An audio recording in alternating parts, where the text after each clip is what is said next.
Oke, assalamualaikum warahmatullahi wabarakatuh. Hai teman-teman, pasti kalian sudah tahu saya siapa karena kemarin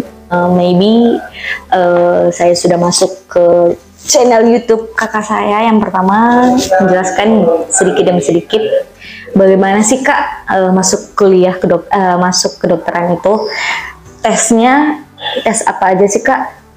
Mungkin ada teman-teman sudah tahu jalur-jalurnya, mungkin lebih canggih dan lebih paham. Tapi ini dari saya yang 2016, saya lulusan 2016 tapi masuk kuliah 2017, nggak biar 1 tahun, menjelaskan bagaimana sih kak masuk kedokterannya, masuk jalur kedokterannya.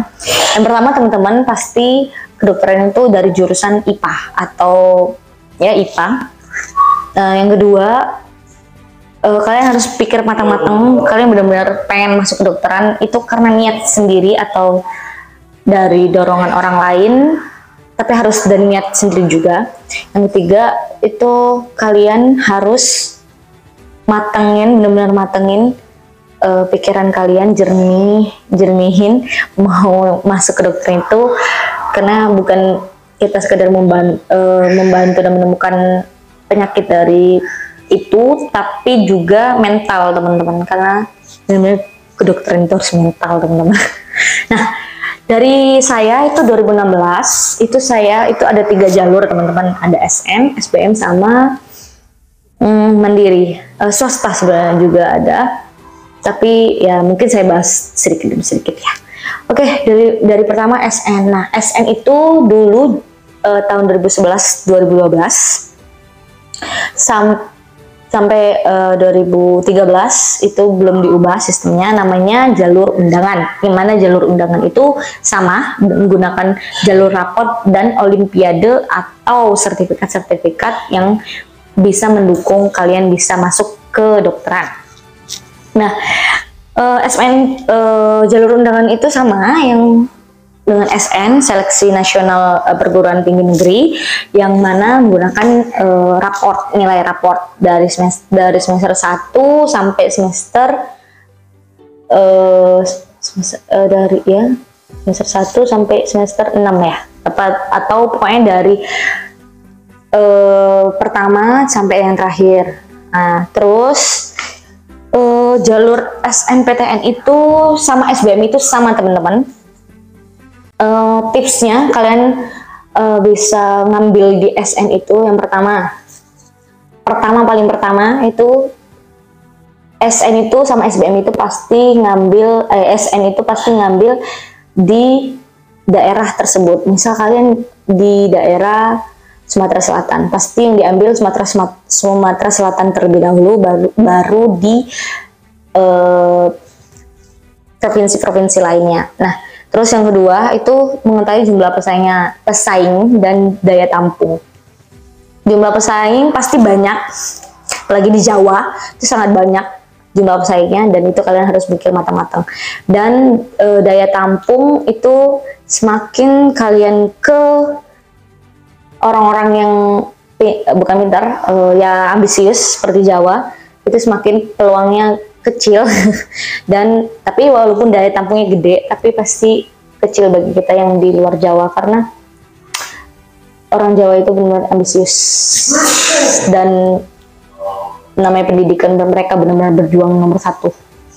Terus yang ketiga itu peluang jurusan itu. Nah, peluangnya dengan cara lihat grade teman-teman. Nah, grade itu apa sih kak? Grade itu kayak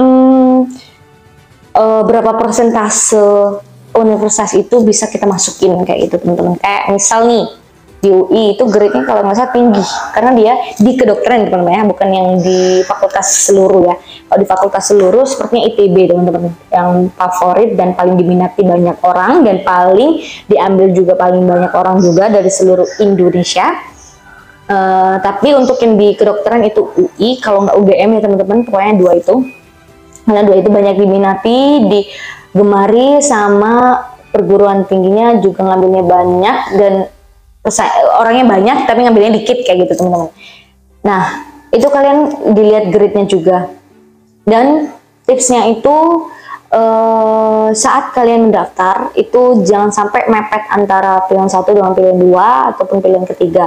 Misal contoh kalian ngambil di UI, jangan yang kedua UGM, itu sangat mepet teman-teman. UI, UGM itu sangat mepet. Nah, misal kalian nomor satu itu UI, terus nomor dua UB misal ya, nomor tiga Unsri atau Unja. Nah, insya Allah bisa. Tapi itu kalau nilainya juga memungkinkan ya teman-teman. Jadi dilihat lagi dari nilai hasil raport ataupun hasil ujian kalian. Nah, SNPTN tuh gimana sih Kak? Maksudnya atau jalur undangan atau sekarang disebut masih SNPTN ya, jalur undangan. Itu gimana sih Kak? Boleh, yang itu kan ada 3. Boleh sama universitas tapi beda fakultas, atau beda universitas tapi sama fakultas. Jadi contoh, kalian sama universitas, misal kalian daftar di UI dan pilihan pertama itu kedokteran, terus yang kedokteran umum, yang kedua itu kedokteran gigi, yang ketiga itu FKM misal. Nah, itu bisa. Terus misal yang ke beda universitas tapi sama fakultas, misal kalian ngambil yang pertama UI, yang kedua pilihannya ngambilnya kedokteran umum, kedokteran, terus yang kedua itu Universitas Brawijaya ngambil kedokteran, terus yang ketiga itu misal Unja atau di Unila, universitasnya kedokteran. Kenapa saya bilang kayak gitu? Karena itu berdasarkan grade teman-teman. Jadi grade-nya itu ada, pokoknya kalian search aja grade universitas di Indonesia. Nanti dia akan tampil bagaimana grade presentasinya itu, yang mana yang paling tinggi, sedang, rendah kayak gitu. Bukan meremehkan universitas itu ya, tapi itu berdasarkan grade dan peminatnya juga ya teman-teman.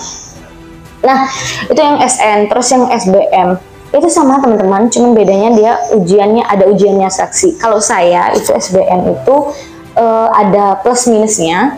Yang plus bukan plus minus, maksudnya ada peraturannya sendiri. Dia itu kalau benar, kita jawab benar itu plus 3, kalau misalnya kita jawab salah itu minus 1. Itu yang SBM. Terus kalau UTBK, sekarang kan UTBK itu kalau nggak salah ada 3 seleksi atau 3 ujian ya teman-teman, seperti ujian potensi skolastik, itu mungkin seperti penalaran umum, kemampuan kognitif, pengetahuan, ataupun kayak psikotes, baca tulis, seperti itu. Nah, yang kedua mungkin bahasa Inggris, yang ketiga itu akademik seperti matematika, saintek, dan sebagainya yang harus di tes.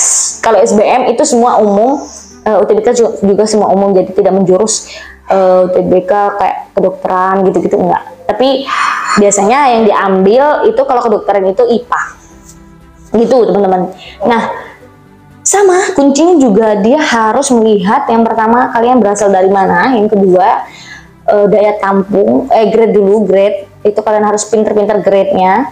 Terus yang ketiga itu daya tampung, semakin kita tinggi orang banyak peminatnya, semakin daya tampungnya kecil. Terus jumlah pesaing itu penting banget teman-teman, apalagi di Jawa itu sangat penting, ting. Nah, sama di SBM itu SN balik ke SN itu jangan lupa kalau misalnya kalian ada prestasi akademis ataupun non akademis itu dimasukin aja teman-teman. Masuk gak masuk itu urusan pemerintah ya, dan kita sudah berusaha semaksimal. Terus untuk yang jalur mandiri itu kalau dulu SBM nilainya nggak bisa buat jalur mandiri, jadi mandiri tes lagi. Kalau sekarang UTBK kalau nggak salah nilai UTBK itu bisa dimasukkan untuk mandiri, jadi nggak harus tes lagi. Itu enaknya UTBK sih. Dan UTBK cuma plus 1, nggak ada minus-minusnya, jadi enak. Itu teman saya dulu ada, jadi dia nganggur sama seperti saya, nganggur 1 tahun. Dia dulu mau ngambil di UI, jadi dia itu SN-nya kalau nggak salah ngambil UI tapi nggak keterima. Terus yang dia tuh pinter banget. Terus SBM-nya 2016 itu dia ngambil UI juga, UGM, tapi dia nggak keterima di UI tapi keterima di UGM kalau nggak salah, dia nggak ambil. Terus 2017 dia tes lagi, ngambil UI yang pertama, yang kedua UGM, nggak keterima lagi di UI, jadi dia ngambil diterima di UGM, jadi dia ngambil UGM. Terus 2017 tuh ya, 2017 masuk di UGM dia, sampai semester 3 dia tes lagi UTBK yang 2018 itu. 2018 kan udah mulai UTBK tuh. Dia masuk UI teman-teman, karena nggak ada plus minusnya itu teman-teman. The best teman saya, 2 tahun gap year, tapi 1 tahunnya sudah di kuliah kedokteran di GM, tapi tetap tidak patah semangat untuk mengejar UI-nya, dan dia lanjut tes UTBK. Dia bisa masuk di UTBK, jalur UTBK di Universitas Indonesia atau UI. Dia masuk. The best teman saya. Nah teman-teman, saya udah ya, itu dari pengalaman saya untuk yang di kedokteran. Oh iya teman-teman, kalian jangan terpaku kayak mau kedokteran aja tuh. Banyak peluang-peluang lain yang bisa kalian cari, seperti mungkin di IPDN, Bea Cukai, ataupun di pemerintahan itu. Nah itu langsung PNS teman-teman. Jadi kalian jangan terpaku di kedokteran saja. Kayak ya kalau bisa sih semua dicoba. Saya dulu menyesal kalau saya tidak mencoba IPDN dan sebagainya. Saya dulu ditawarin guru saya untuk daftar statistik, tapi saya tolak. Terus saya terima lagi karena saya diceramain sama guru saya kalau nggak ikut. Maksudnya sayang peluangnya kalau nggak ikut. Terus ya udah, akhirnya saya ikut. Tapi ya mungkin Allah tidak mau nih saya nggak lulus. Ya udah, jadi saya tetap di kedokteran itu teman-teman. Nah saya oke, teman-teman, mungkin bisa dijelasi dari sini kalian bisa search lagi kalau misalnya kurang jelas. Sini saya akan menjelaskan yang perjalanan saya dari 2016 sampai 2017 masuk ke kedokteran. Nantikan season 2-nya. Still in, channel Cobra and Dokter Muda Brawijaya.